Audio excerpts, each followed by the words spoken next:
crackers is a favorite. They're easy to grab, they're great for camping, they go with cheese and sausage, they go with deer bologna. Just about anything that they're coupled with tastes great. But the Ritz crackers that we buy and feed our family are loaded with seed oils, such as palm and soybean. They also have bioengineered food ingredients. And these Ritz crackers were made in Mexico. Why forgo Ritz crackers when we can make them ourselves right in our own kitchen with basic ingredients?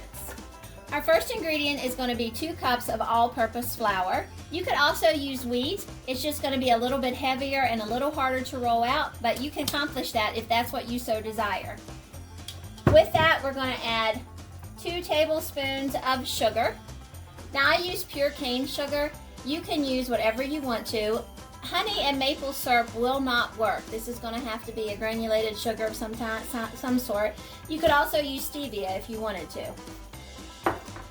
We have baking powder, and we'll put the recipe in the description below with all the amounts so you're able to do this yourself.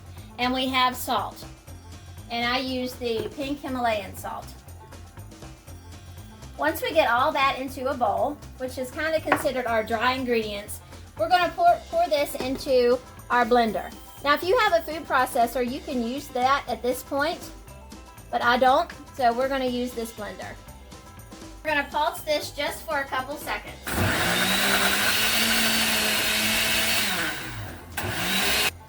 To this, we're going to add 6 tablespoons of cold butter. Now we're not going to add this all at once. We're going to gradually put it in and pulse them all together. I have to shake this because it's a blender and not a food processor. Some of you will probably have some better ideas as to how to do this, but it works. And I'm all for using what you have and not spending a bunch of money. That's not why we homestead. We homestead to try to feed our families better food. In order to do that, a lot of times we have to use what we currently have. Once we have our 6 tablespoons of cold butter, we're going to pour this out into a bowl. It's a bit sticky. It's like coarse corn flour, and that's what we're looking for. Now we're going to add 2 tablespoons of oil shortening. My choice is the extra virgin olive oil. If you have a food processor, you can add the oil slowly as it's mixing. With the blender, it doesn't work so well. So I just whisk it with a regular whisk, and we add a tablespoon at a time. To this, as I'm whisking, I'm going to start adding up to 1/3 cup of water. We need to be careful as we add our water, a little at a time. We don't want these to get too moist, but we don't want them to be so crumbly that they fall apart. As you can see, we're still resembling coarse cornmeal, and that's exactly what we want. I'm going to add just a little water at a time, and then I'm going to mix well. You can do this with the food processor as it's running. You would add a little at a time, and I think it would make it much easier, but that's okay. Simpler is not always the best.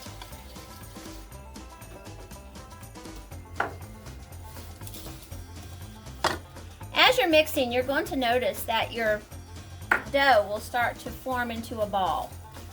We want that to be in a nice ball, and at that point we've added enough water. As you can see, this is getting fairly sticky and it's trying to form a ball. So we're going to stop at this point of adding water. We only have a little bit of water left in our bowl.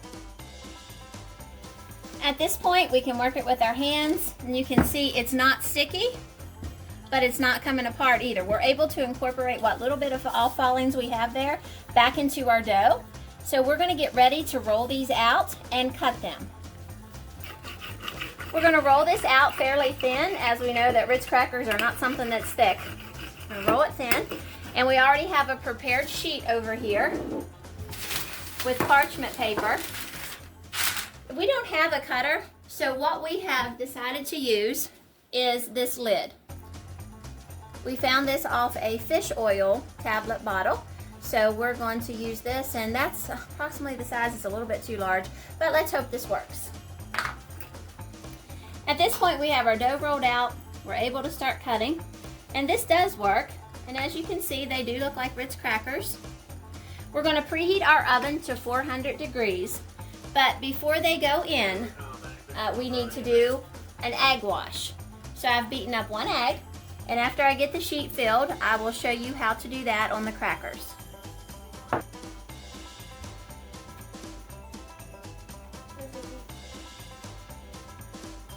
From our first cut, we got quite a few crackers. So you need to gather up all the off-filings from the crackers that you've cut, put it in a ball, and we're gonna roll it again and cut again.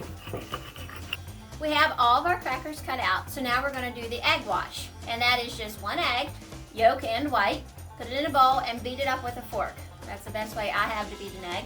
There is egg beaters, but there's really no use to go to that extent unless you have a great-grandmother or a grandmother that had one and gave it to you. Then you most certainly want to use it. So we have this nifty little brush that we purchased, and we're going to just brush each cracker with the egg wash.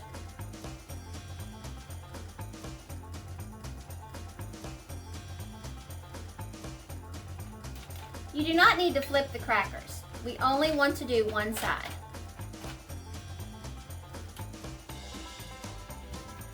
We have our egg wash on all of our crackers. Our oven is preheating to 400 degrees.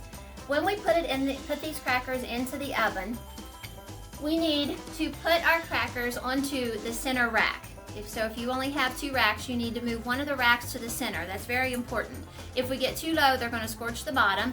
If we get them too high, then the tops aren't going to get done. And for a Ritz cracker, we want the crunchiest the same throughout. So we're going to pop these into the oven.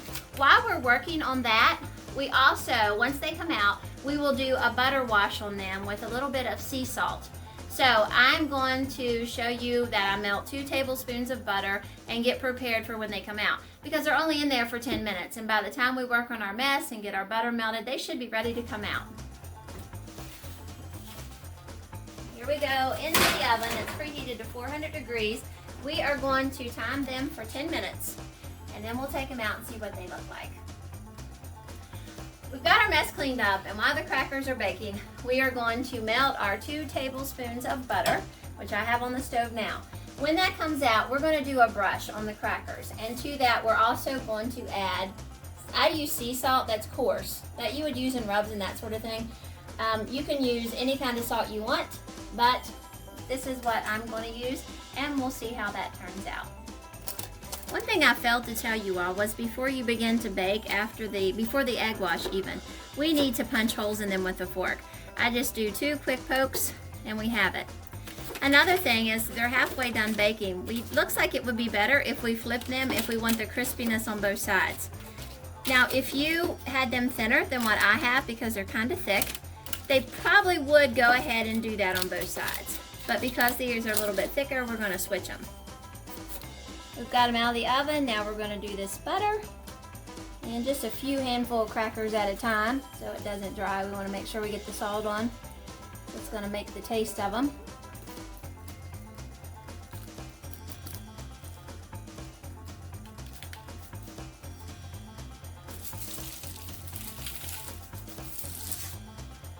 Our Ritz crackers have came out of the oven. We got everything done. They have dried.